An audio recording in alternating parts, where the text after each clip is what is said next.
Cleaning lady was hired to clean a rich man's home in a vegetative state, until one day. Deborah Wilson never imagined that accepting that job would completely change the course of her life. The 45-year-old woman, her hands calloused from hard work, had been hastily hired to clean a mansion in Beverly Hills, Los Angeles, where the owner had remained motionless for over 8 months after a stroke. It was when she entered that room for the first time that everything began. The man in the hospital bed didn't move, but something in his eyes deeply unsettled her. "Good morning, sir," said Deborah, adjusting the light blue uniform she'd received from the employment agency. "I'll just clean the room, I won't bother you." The housekeeper, a stern woman named Mrs. Wilson, watched her from the doorway with suspicion. "Don't talk to him. Don't touch anything beyond what needs cleaning. And most importantly, don't linger," she instructed sharply. "Dr. Richard doesn't like it when the patient is disturbed." Deborah nodded, but as she wiped the nightstand beside the bed, she noticed something strange. The man's fingers twitched slightly when she softly hummed a song that always calmed her. "Mr. Robert has been like this for 8 months, explained Susan, the cook, during lunch. "His family never visits. Only his lawyer, attorney Michael, who comes every week with some papers. Poor thing, abandoned like an old dog." "And his wife? Children?" Deborah asked. "Never married. They say he had a fiancée long ago, but well, it didn't work out." Susan lowered her voice. "All I know is that since he's been like this, only his lawyer handles his affairs. Mrs. Wilson obeys everything attorney Michael says." That afternoon, while organizing the books on the bedroom shelf, Deborah found some old photos that had fallen behind the furniture. When she saw one of them, she nearly dropped the duster. A young, smiling man was embracing a woman who looked exactly like her older sister, Faith, who had passed away 15 years ago from a heart condition. "What are you doing?" Mrs. Wilson's voice startled her. "Sorry, I found these photos on the floor and was just..." Deborah stammered. "Give them here." She snatched the photos from the cleaner's hands. "Didn't I tell you not to touch personal things? One word of this to attorney Michael, and you're out on the street." Deborah desperately needed this job. Her 22-year-old daughter Jennifer had been unemployed for months, and their overdue bills were piling up. The pay from the mansion was 3 times more than any other cleaning job she could find. "It won't happen again," she promised, but the image of that photo wouldn't leave her mind. Dear listener, if you're enjoying the story, don't forget to like and especially subscribe to the channel. It helps us a lot as we're just starting out. Now, continuing, over the following weeks, Deborah discreetly observed the man in the bed.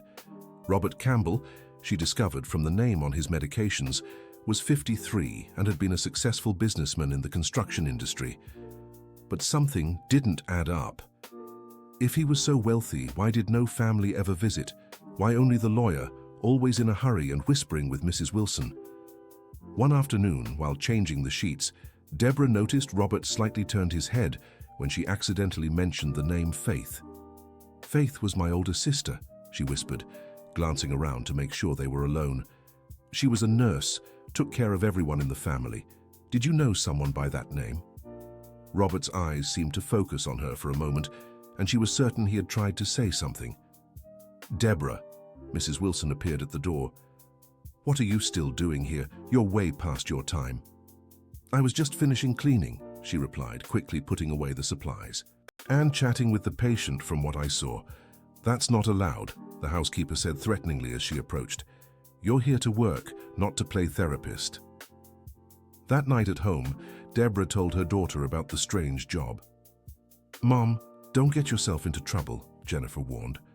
"Good jobs like this always have something fishy going on behind the scenes." "But he seems so lonely, honey, and that photo, I swear it looked just like Aunt Faith." "Coincidence. The world's full of people who look alike," Jennifer sighed. "Just focus on the job and bring the money home. We need to pay the overdue rent." The next morning, Deborah arrived earlier than usual. Mrs. Wilson wasn't in the house yet, so she took the opportunity to clean Robert's room more thoroughly. As she wiped the nightstand, she noticed a slightly open drawer with some old letters inside. Unable to resist her curiosity, she peeked quickly. They were handwritten love letters, and when she saw the signature, her heart raced. With all my love, Faith Elizabeth Wilson. Wilson, the same last name as her family. Faith Wilson, she murmured, and Robert let out a soft groan. Deborah looked at him and saw tears in the corners of his eyes. "Oh my God," she whispered. "You really did know my sister, didn't you?" Robert blinked twice, clearly trying to communicate. One blink for yes, two for no, right? One blink. "Did you date her?" A long, pained blink. "Oh, sweet Lord." Deborah sat in the chair beside the bed. "What happened? Why did you two break up?" Robert squeezed his eyes shut, as if the question caused him physical pain. "Footsteps on the stairs," he whispered quickly, and she tucked the letters away. "I'll come back later so we can talk more." Mrs. Wilson entered the room minutes later, suspicious. "Why does this room smell different?" She sniffed the air. "I used a new product to get rid of the mustiness," Deborah lied. "It's nice, isn't it?" At lunch, Deborah tried to pry more information from Susan about Robert's past. "I know he had a fiancée about 20 years ago," the cook said. "Gorgeous, they say. But something happened, an accident, I don't know. After that, he was never the same. Just buried himself in work." "What kind of accident?" "Nobody talks about it, but I heard she passed away very young, poor thing." Susan lowered her voice. "And right after, his company started growing like crazy, almost like he was running from something through work." Faith had passed when Deborah was only 30, a congenital heart condition that came on suddenly, taking her in just weeks. But before she died, she had mentioned a boyfriend from her youth, a man who worked in construction and had disappeared without explanation. The pieces were starting to come together in Deborah's mind.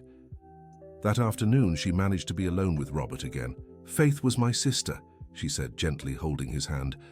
"She died 15 years ago, a heart condition." Robert groaned loudly, tears streaming down his face. "She talked about a boyfriend she had when she was young, a construction worker who vanished without a word," Deborah continued. "That was you, wasn't it?" One blink confirmed her suspicions. "Why did you leave? What happened?" Robert tried to speak, his lips moving with difficulty, but only muffled sounds came out. "Easy, don't strain yourself," Deborah said, wiping his tears. "We'll figure out a way for you to tell me." Just then, she heard voices in the hallway. Lawyer Michael had arrived. "Where's the new cleaner?" he asked Mrs. Wilson. "Finishing up in Mr. Roberts' room." "I need to speak with her. I have some special instructions." Deborah hurried to look busy when they entered. "Are you the new cleaner?" asked Lawyer Michael, a man around 40, well-dressed but with a calculating gaze. "Yes, sir, Deborah Wilson. Listen carefully. Your job here is only to clean. No talking to the patient, no touching personal items, no asking questions. Mr. Robert needs absolute silence to recover," he said in a threatening tone. "Any inappropriate behavior will result in immediate dismissal. Is that clear?" "Yes, sir."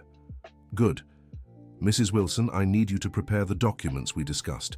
The family attorney will come next week to finalize the sale of the company." "Sale?" slipped from Deborah's lips. Lawyer Michael stared at her coldly.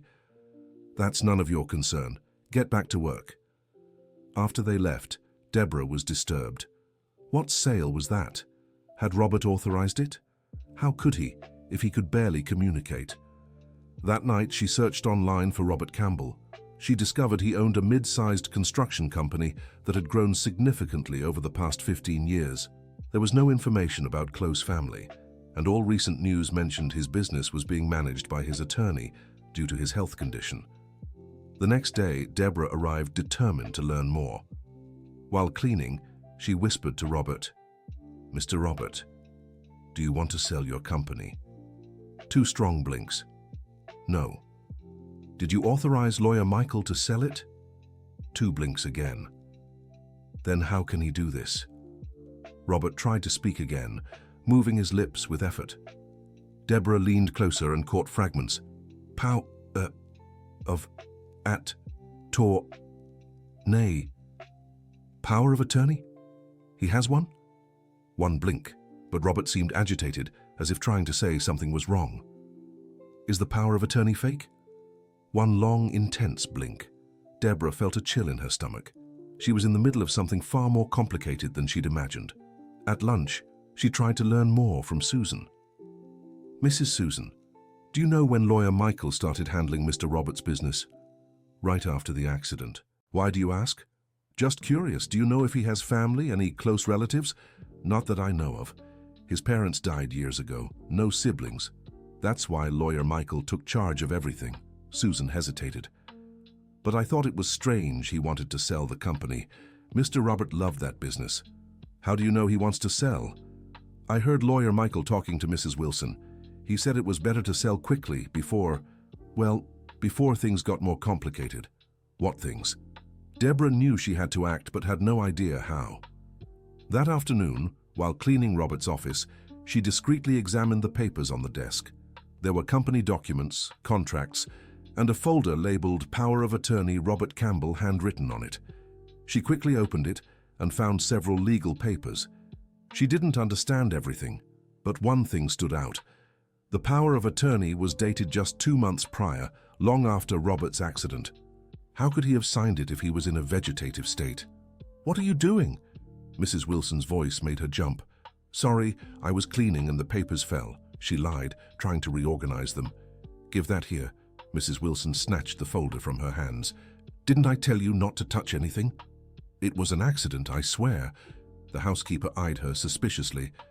"I think you should leave early today, and tomorrow we'll have a serious talk about your boundaries here." Deborah left the mansion with her heart racing. She had clearly stumbled upon something she wasn't supposed to know. But what could she do? Who would believe a cleaner's word over a lawyer's? At home, she told Jennifer everything. "Mom, you're getting yourself into serious trouble," her daughter warned. "These people have money and lawyers. You're just a cleaning lady." "But what if they're stealing from him? Selling everything the man built in his life? And what can you do, call the police? With what proof?" Deborah knew her daughter was right, but she couldn't get Robert out of her mind. He had loved her sister, was alone in the world, and now he was being robbed by people he trusted. That night, she made a risky decision. The next day, she arrived at work very early, even before Mrs. Wilson. She entered Robert's room and began talking to him about faith. She always said she had a great love in her youth, she shared. Said he was hard-working, honest, dreamed of building his own company. She was heartbroken when he disappeared. Robert cried silently. "Why did you leave? What happened?" Robert moved his lips with effort, and this time Deborah understood better. Dent, my dad." "An accident with your dad?" A blink. "Your father didn't like her." 2 blinks. "Did your father cause the accident?" Robert squeezed his eyes shut, clearly in emotional pain. "Did he threaten to hurt her if you stayed together?" A long, painful blink. Deborah understood. Robert's father had threatened Faith to keep them apart. Robert had left to protect the woman he loved. "She never knew, did she? Thought you abandoned her." A confirming blink. "And now they're stealing everything you built." Robert tried to speak again. Me. "You want me to help?" A desperate blink. Just then, they heard footsteps on the stairs. Mrs. Wilson was coming. "I'll help you," Deborah promised quickly, "for the love you had for my sister." Throughout the day, Deborah pretended to work normally, but her mind raced with plans. She needed proof the power of attorney was fake. But how? In the afternoon, lawyer Michael arrived with another man, whom Susan identified as a representative from a company interested in the construction firm. "The offer is good," the rep said, "but we need to finalize it soon. Our investors are impatient." "No problem," lawyer Michael replied. "Mr. Robert is very ill. Better to settle everything quickly before, well, you understand." Deborah felt sick hearing that. They were practically wishing Robert would decline to make their theft easier. Dear listener, if you're enjoying the story, don't forget to like and subscribe. It helps us newcomers a lot. Now back to the story. That night, Deborah couldn't sleep. She kept thinking of a way to help Robert without losing her job or facing legal trouble. Then she remembered something her sister always said. When injustice becomes law, resistance becomes duty. The next day, she arrived with a plan. While cleaning the office, she took advantage of Mrs. Wilson's distraction in the kitchen to photograph the power of attorney with her phone. She wasn't tech-savvy, but Jennifer had taught her how to use the camera. Later, while cleaning Robert's room, she discreetly showed him the photos. "I got pictures of the document. I'll show someone who knows about laws." Robert seemed relieved but worried. "You're afraid they'll find out?" A blink. "I'll be careful. Is there something specific I should look for?" Robert tried to speak and managed clearer words this time. "Secret drawer. A secret drawer." A blink. "Where?" Robert strained to look at the bookshelf. "In the shelf." A blink. "Which book?" Robert shifted his eyes slightly to the right, indicating a specific section. Deborah approached and examined the books. Most were about construction and business management. Then she noticed that one of the books seemed different from the others, as if it had been moved frequently. It was a book on labor laws. When she pulled it slightly, she felt something strange. The book was hollow inside and contained a small key. "Is this it?" Robert gave an excited blink. "Where does this key open?" Robert looked at his desk, but Deborah didn't see any locked drawers. It was then that she examined the desk more closely and discovered a secret drawer underneath, almost unnoticeable. The key opened it easily, revealing a folder with documents.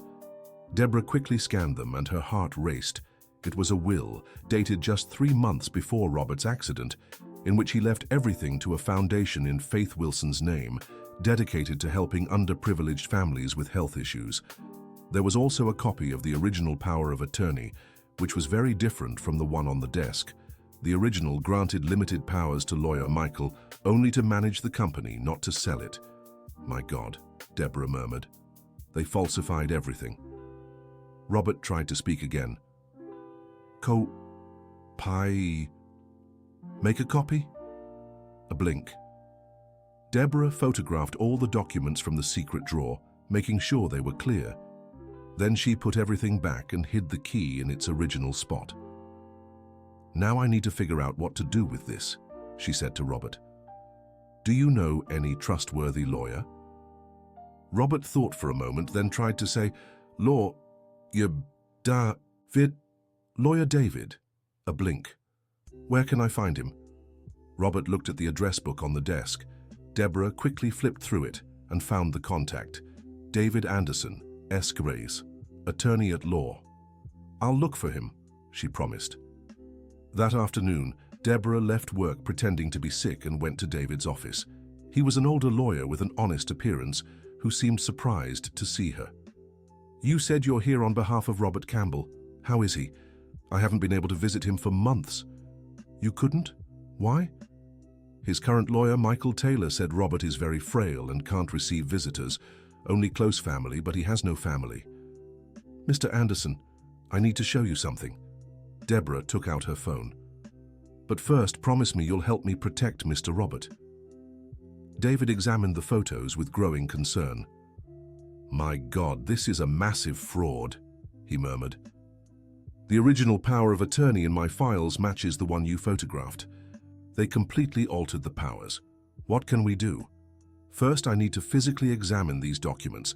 Second, I need to speak with Robert personally to confirm he didn't authorize this." "But how? The housekeeper and lawyer Michael don't let anyone near him." David thought for a moment. "You said you work there as a cleaner. Can you discreetly get me to him?" "It's risky. If they find out, I could lose my job. And they're already suspicious of me." "Mrs. Wilson, if we don't act quickly, Robert will lose everything he's built in his life. Worse, they might be over-medicating him to keep him incapacitated." That possibility hadn't occurred to Deborah, but it made sense. Robert seemed more alert during their conversations, but always grew sleepier after Mrs. Wilson gave him his medication. "All right," she decided, "but we have to be very careful."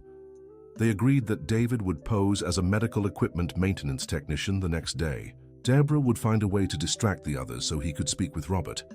That night, Deborah barely slept from nerves. She was about to get into a situation that could go very wrong. The next day, she arrived at work early and managed to quickly discuss the plan with Robert. A friend of yours, a lawyer, will come posing as a technician. We need to distract Mrs. Wilson. Robert blinked once in agreement. Do you know what medications you're taking? Robert tried to speak. Too many medications? A blink. More than you should be taking? Another blink confirmed his suspicions. David Jr., Esquire, arrived promptly at 10 in the morning, dressed as a technician and carrying a toolbox.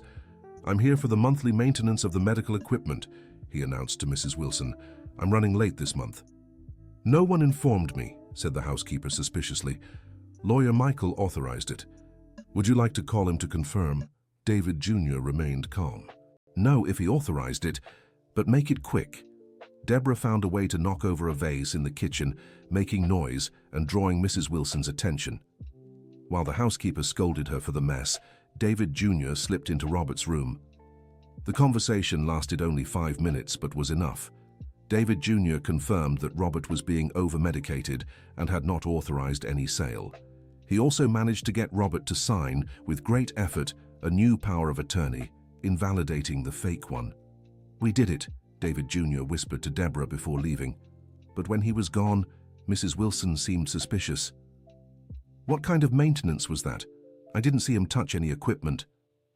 I don't know, Deborah said, pretending to be busy cleaning. Maybe it was just an inspection. That afternoon, Lawyer Michael arrived earlier than usual, accompanied by 2 men in suits. Where's Robert? He asked Mrs. Wilson. In his room, as always. I need him to sign some urgent papers. It's for the finalization of the sale. Deborah's heart raced. They were speeding things up. She discreetly followed them and watched as they entered Robert's room. Lawyer Michael was more aggressive than usual. Robert, I need you to sign these documents. It's important for your company, he said loudly, as if Robert were deaf. Deborah saw Robert shake his head slightly in refusal. Don't be stubborn. It's for your own good. Lawyer Michael grabbed Robert's hand forcefully, trying to make him hold a pen. Then Robert reacted with more strength than he had shown in months, pulling his hand away and groaning loudly. What's going on here? Deborah stepped into the room. Get out! This is none of your business, shouted Lawyer Michael. You're hurting him. Mrs. Wilson, remove this woman immediately. But Robert weakly held Deborah's hand, preventing her from leaving. He doesn't want me to go, Deborah said, gaining courage. Robert is confused because of the medication. He doesn't know what he's doing, argued Lawyer Michael. Then why do you want him to sign important papers if he's confused? The lawyer was momentarily speechless, then snapped, You're fired! Get off my property now! This house isn't yours, Deborah shot back. It's Mr. Roberts. Just then, David Jr. appeared at the door, now properly dressed as a lawyer and accompanied by 2 officers. Apologies for the interruption, he said calmly, but I need to serve Lawyer Michael with a court order. Lawyer Michael paled. What court order? Forgery, embezzlement, and unlawful confinement. David Jr. handed him the papers. Mr. Robert Campbell, in full awareness, signed a new power of attorney invalidating all previous ones. There's also a complaint about excessive medication to keep him incapacitated. This is absurd, protested Lawyer Michael. Robert is in a vegetative state. No, he's not, David Jr. said calmly. And we have proof you knew that, but kept him sedated to further your schemes. Mrs. Wilson tried to slip away quietly, but one of the officers stopped her. You're also part of the investigation, he informed. Robert tried to speak, and this time managed to articulate better. Bora. Everyone in the room was surprised to hear him speak. He's talking, exclaimed one of the officers. He's not in a vegetative state. The medication was being used to keep him sedated, explained David Jr. Esquire. With proper treatment, he should fully recover. The following weeks were a whirlwind of investigations, testimonies, and changes. Robert was admitted to a private hospital where he received proper treatment, far from the excessive medications that had kept him apathetic. Deborah was instrumental in the process, providing all the evidence she had gathered. David Jr. Esquire managed to nullify all the fraudulent contracts, and Robert kept his company. During his recovery, Robert revealed the whole truth about what had happened to Faith. My father was partners with Michael's father at the time, he explained. still struggling to speak, but much more lucid. When he found out I was dating his sister, he was furious. He said she wasn't refined enough for our family. Deborah listened carefully, finally understanding the whole story. He threatened to harm her family, fabricate debts, cause problems at work. I was young, just starting in the company. I couldn't protect her, Robert continued. The only way to keep her safe was by disappearing from her life. Faith never knew. Never. I'd rather she thought I abandoned her than risk my father carrying out his threats. Robert wiped away a tear. After she had passed, I found out my father had lied about many things. I spent years trying to find her to explain, but when I finally discovered where she was, it was too late.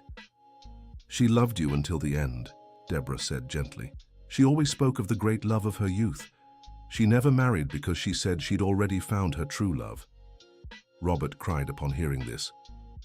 Michael must have found out about our past when he started working for me. He used it to manipulate me when I got sick, he continued. He knew I felt guilty and took advantage of my vulnerability. But why didn't you reach out to my family after recovering from your father's loss? Shame, Robert admitted, and fear that you'd hate me for abandoning Faith when she needed me most. Deborah held his hand. Faith always said true love is sacrifice. You sacrificed your happiness to protect her. She would have understood.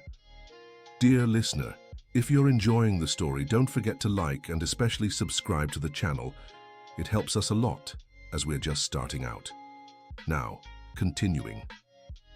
In the following months, Robert made a full recovery.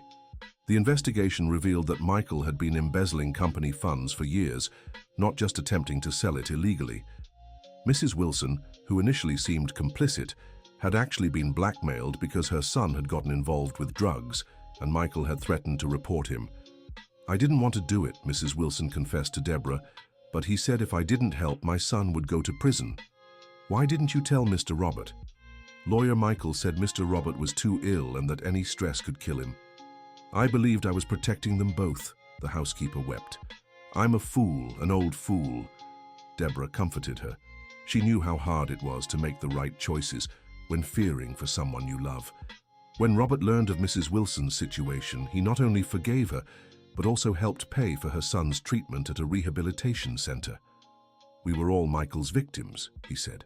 He used our fears and loves against us. With his company back under his control, Robert decided to make significant changes. The first step was appointing Deborah as administrator of a new social department at the construction company, dedicated to building decent, affordable housing. I don't know anything about administration, Deborah protested. But you understand people, Robert replied, and honest people can learn anything. Besides, I'll hire the best professionals to teach you. I want this project to be special.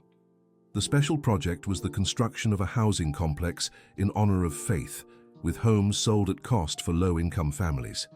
Each house would have a small plaque with the words, Faith Wilson Homes, where love becomes shelter. Jennifer, who had initially been skeptical about her mother's life change, ended up getting involved in the project too. Her business degree, which had seemed useless during her unemployment, now proved valuable. Mom, remember when you said you helped that man because of Aunt Faith? She said one day. I think she's been watching over us from the start. How so? If you hadn't lost your last job, you'd never have accepted work at the mansion. If you hadn't worked there, Lawyer Michael would have stolen everything from Mr. Robert, and we'd still be struggling. Jennifer reflected. Sometimes the bad things that happen lead to good things we never imagined. Deborah smiled. Her daughter was right. All that hardship had led not only to meeting Robert, but to a new life for the whole family. A year after Deborah first entered the mansion as a cleaner, she returned as a special guest. Robert had moved to a smaller, cozier home, turning the mansion into a community center for local seniors. Why did you move? Deborah asked. That house was too big for a man alone, Robert replied, and it held too many bad memories. I'd rather start fresh. Robert's new home was simple but warm, with a garden where he planted red roses, Faith's favorite, according to what Deborah had told him. Mr. Robert, may I ask something personal? Of course. Have you ever thought about finding someone? A companion? Robert smiled sadly. For a long time I believed you could only love one person in life. Your sister was that love." He paused. "But now I understand Faith wouldn't have wanted me to spend the rest of my life alone. She always wanted people to be happy. So, I'm open to possibilities," he admitted. "But no rush. I still have much to do. The housing project is just beginning." Deborah smiled. Robert was allowing himself to live again, and that was what Faith would have wanted. A few months later, during the inauguration of the first Faith Wilson homes, something unexpected happened. One of the beneficiary families was that of a retired nurse named Nancy, who had worked at the same hospital as Faith years ago. "Faith Wilson," Nancy said when she heard about the tribute. "I knew a nurse by that name, a wonderful, dedicated woman. She always spoke of a great love she had in her youth."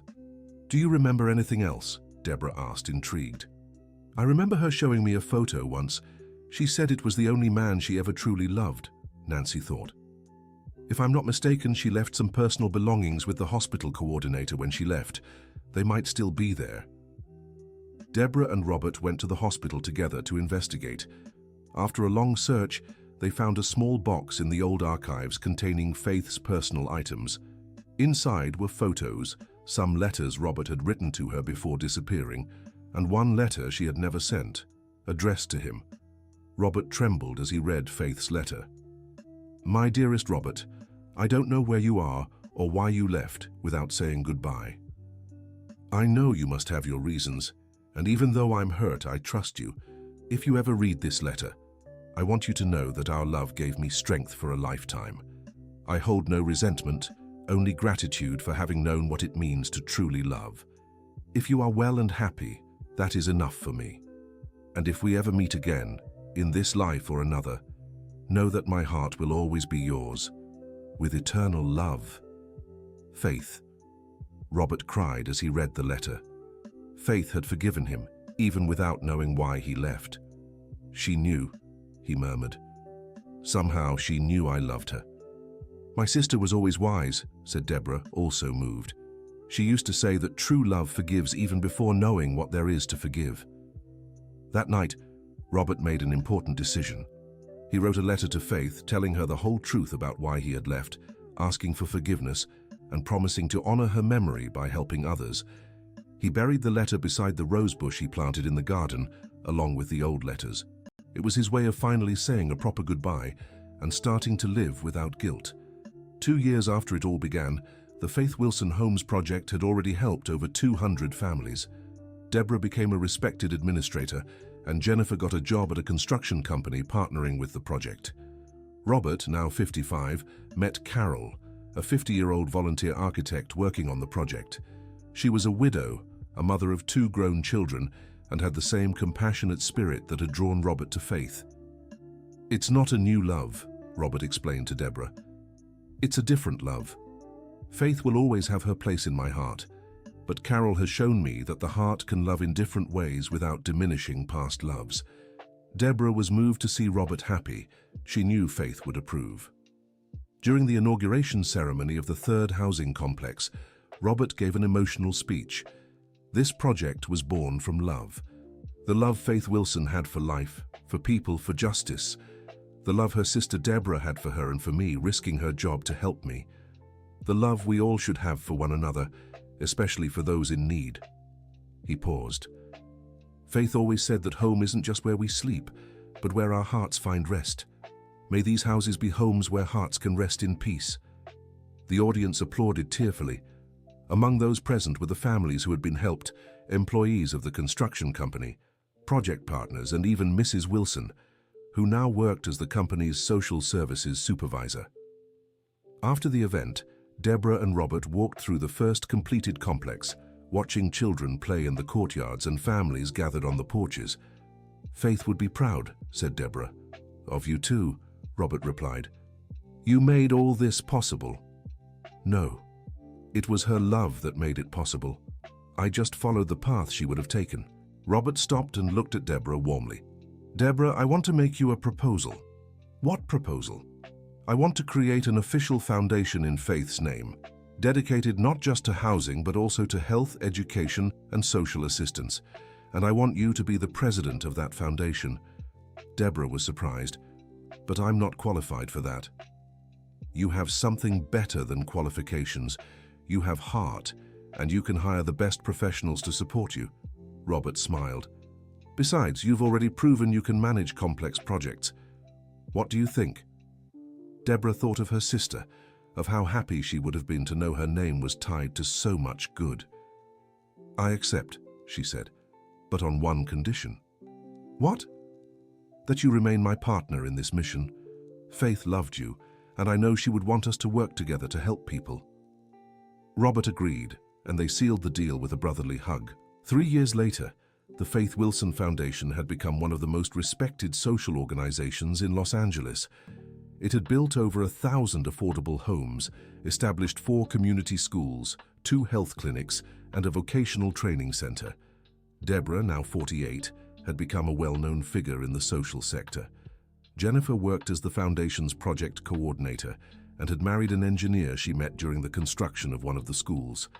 Robert and Carol married in a simple emotional ceremony in the garden of the first school built by the foundation. Deborah stood as the matron of honor, representing faith in her heart. "I think she's happy for us," Robert said during the ceremony. "I'm sure of it," Deborah replied, looking up at the sky. "Faith always said love multiplies when it's shared. Today we're a big family, united by the love she planted in our hearts." During the wedding reception, which the foundation hosted free of charge for the entire community, Deborah gave a speech. "4 years ago, I was just a desperate cleaner looking for work. Faith was just a cherished memory gone too soon. Robert was a man lost in his own guilt. But love has a transformative power we can't fully understand." She paused, moved. "Today, we're a family. Today, faith lives in every child studying at our schools, in every family with a decent home, in every person receiving medical care at our clinics.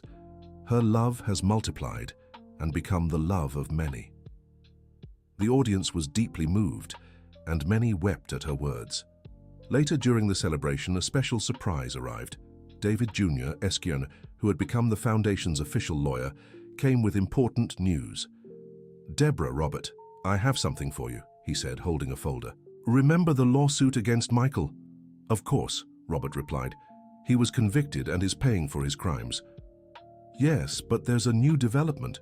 The assets he illegally acquired with embezzled funds were auctioned, and the proceeds are to be returned to the victims, in this case your company and by extension the foundation."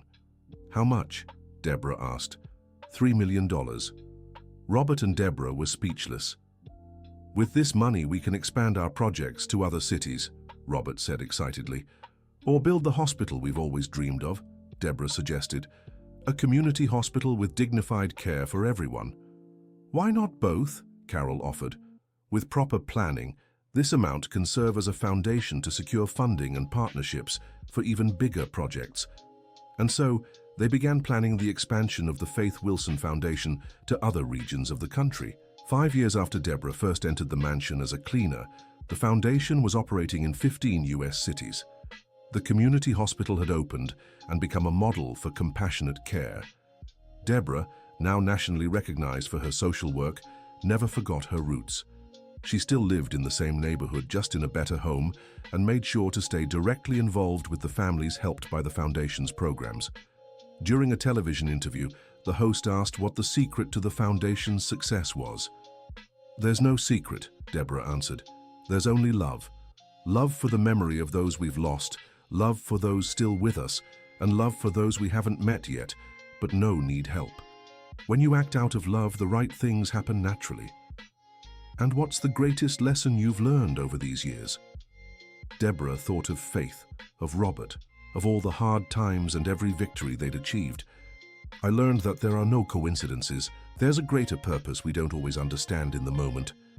When I accepted that cleaning job, I thought I was just trying to survive. But in truth, I was being guided to fulfill a mission I didn't even know was mine," she smiled. "Faith always said God moves in mysterious ways. Now I understand what she meant." After the interview, Deborah was approached by a young journalist who wanted to write a book about the foundation's story. Mrs. Wilson, what was the hardest moment of this entire journey? It wasn't one specific moment, Deborah reflected. It was the constant doubt about whether I was doing the right thing. When I decided to help Robert, I didn't know if I was being brave or just reckless. When I agreed to lead the social projects, I didn't know if I was capable or just stubborn. Life puts us in situations where we have to choose between fear and love. I learned to choose love, even when it was harder. And the most rewarding moment? Every day has rewarding moments, Deborah smiled. But if I had to pick one, it would be the day a 10-year-old girl told me she wanted to be just like Mrs. Wilson when she grew up. I realized I wasn't just building houses or schools, I was planting dreams. The book was published a year later under the title Love Multiplies, The Story of Faith Wilson. It became a bestseller and inspired the creation of similar foundations in other states. Robert, now 60, had officially retired from the construction company, handing it over to trusted partners. He dedicated all his time to the foundation and was happy with Carol, who had become his lifelong companion in both love and mission. During the book launch, he shared a reflection. For a long time, I thought my story with Faith was a tragedy, a lost love, a wasted chance. But now I understand our story didn't end when we parted. It continued through Deborah, through the foundation, through every life we've touched. True love doesn't end. It transforms and multiplies. Jennifer, now a mother of 2, created a special foundation program for children and teens in vulnerable situations. Called Seeds of Hope, it offered education, arts, sports, and psychological support. My mother taught me everyone deserves a chance, Jennifer explained during a program presentation. She was a cleaner who became a foundation president because someone believed in her. I want to give these children that same chance. Mrs. Wilson, now 70, had retired from the foundation, but remained a volunteer. Her son had fully recovered from addiction and worked as a substance abuse counselor at one of the foundation's support centers. Mrs. Deborah gave me a second chance when no one else believed in me, he said during a talk. I learned our past mistakes don't define who we are, but how we respond to them does. David S. Kearns, though advanced in age, continued as the foundation's lawyer. His legal expertise had been crucial in keeping all projects compliant and securing key partnerships with the government. In 50 years of practicing law, I've never felt as useful as I do now, he often said. Justice isn't just what happens in courtrooms. It's what we build together for a fairer world. At the Foundation's 10th anniversary, a grand celebration was held at the first housing complex they'd built. Thousands attended, including beneficiaries, partners, volunteers, and officials. Deborah, moved, gave the opening speech. 10 years ago, when I first stepped into that mansion, I was desperate. I needed a job. I needed to feed my daughter. I needed hope. I never imagined I was about to find not just work, but a life's mission. She looked at the crowd before her. Today, looking at all of you, at these homes, these schools, this hospital, at all these transformed lives, I understand that Faith didn't just live, she multiplied. Each of you carries a piece of her love. Every child who studies, every family with a dignified home, every person receiving medical care is living the dream she had for the world. Robert then spoke. Faith Wilson taught me 2 important things in life. First, that true love sometimes requires sacrifice. Second, that such sacrifice is never in vain, because love always finds a way to bear fruit. If she could be here today, I know she'd be proud not just of what we've built, but of how we've become a family united by the purpose of serving. During the celebration, a special surprise had been prepared. A choir of children from all the Foundation's schools sang a song composed in Faith's honor. The lyrics went, "Faith, dear sister, your love became a seed. Today we are your life, multiplied in everyone. In the homes that shelter dreams, in the schools that teach us to grow, in the hospital that heals our bodies, your heart lives on. Thank you for teaching us that love is always the answer, and that when we depart, we leave our hearts behind." There wasn't a dry eye in the crowd. Deborah wept with emotion, feeling Faith was truly present through all those lives touched by her legacy. After the celebration, Deborah, Robert, and Carol sat in the garden of the first school built, under the rosebush Robert had planted in Faith's memory. "Do you think she ever imagined her name would be tied to all this?" Carol asked. "I think she always knew her love would outlive her," Deborah replied. "Faith had a special wisdom. She always said we plant trees not for our own shade, but for those who come after. And what we've planted here will shade many generations," Robert added. That night, Deborah wrote in her personal journal, "Dear Faith, today marks 10 years since the foundation began. 10 years of planting the love you taught us. Sometimes I wonder if I chose the right path, if I made the right decisions. But when I see the fruits, I'm certain you guided me every step." Robert found peace. Jennifer became a strong and generous woman. I discovered I had a greater purpose than I ever imagined. And hundreds of families now live with dignity. Thank you for living in a way that inspired all this. Thank you for loving so deeply that your love became eternal. Your sister at heart, Deborah. 15 years after that first day at the mansion, Deborah was about to turn 60. The Faith Wilson Foundation had become one of the largest social organizations in the United States, with projects nationwide. During a visit to one of the new units in rural Colorado, Deborah met Mary, a 25-year-old who had graduated from medical school through one of the foundation's scholarships. "Mrs. Wilson, I want to tell you something," Mary said, emotional. "When I was 15, my family was evicted. We had nowhere to go. The foundation gave us a home in my town's housing project. Without that, I never could have kept studying." "And now you're a doctor," Deborah smiled. "Not just a doctor. I chose to work in underserved communities because I learned from you that those who receive help must help others."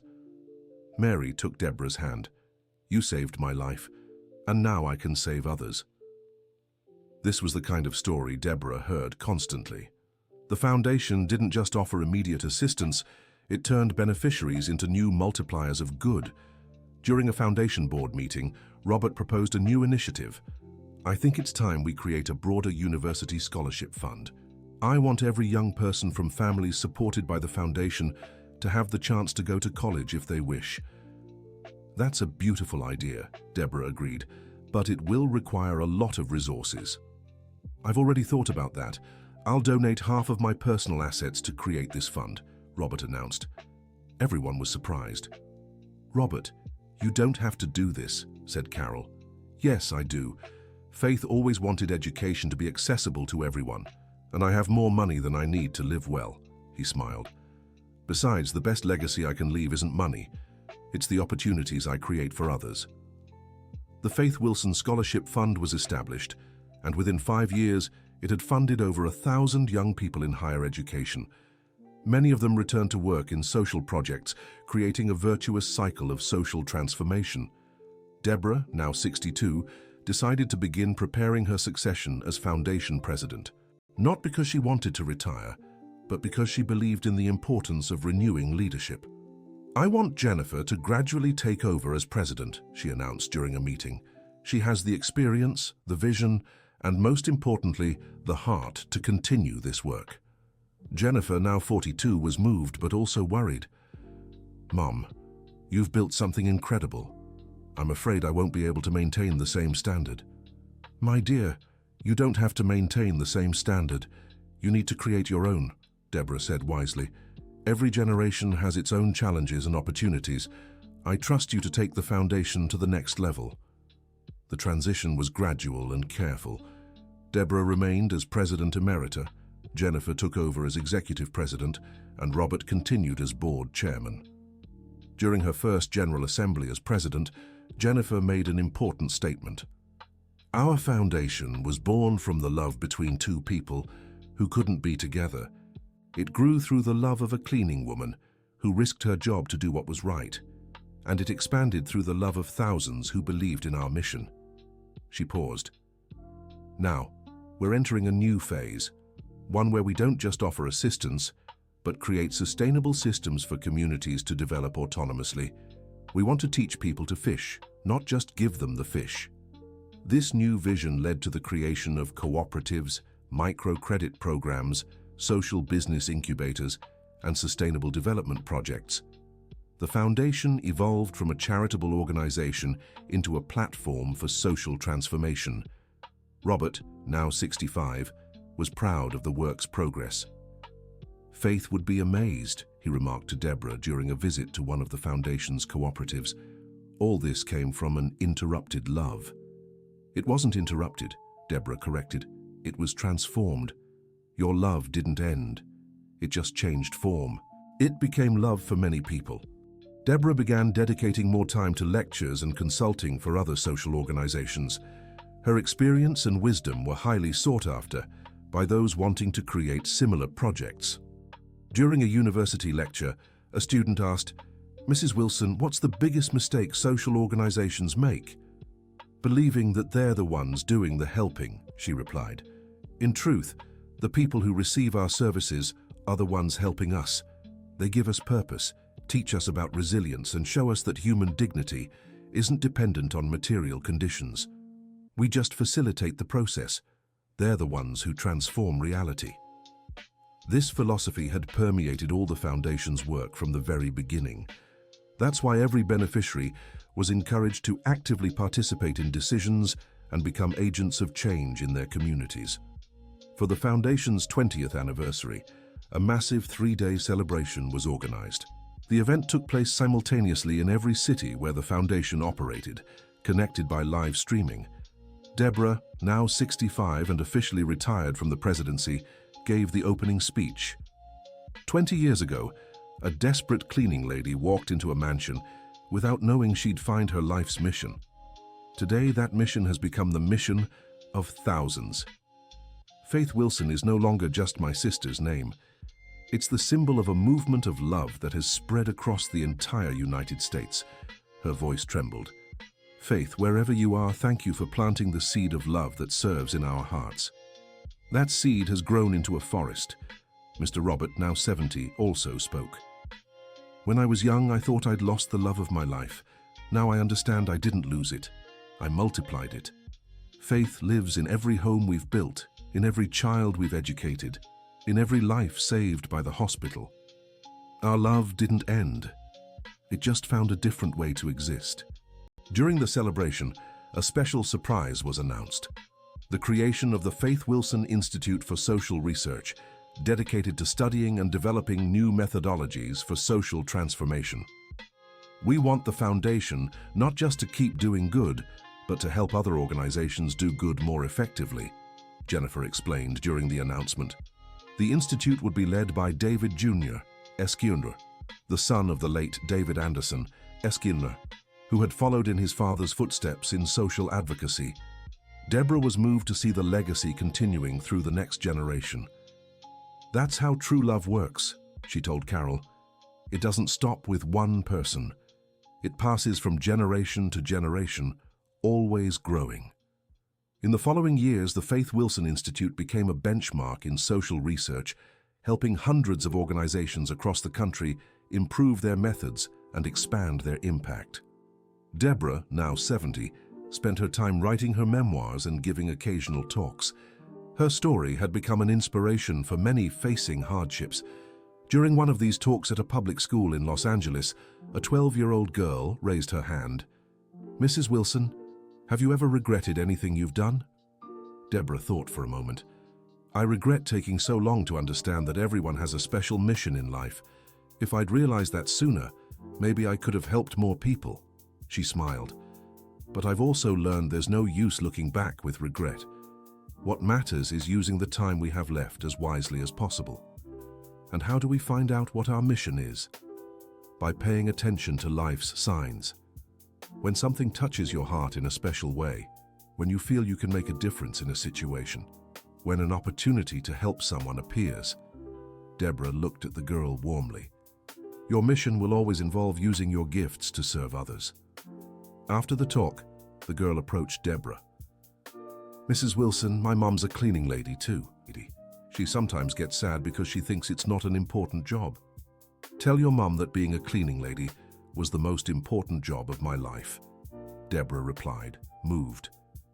"It was while cleaning that I found my destiny. Every honest job matters, and every honest worker can change the world.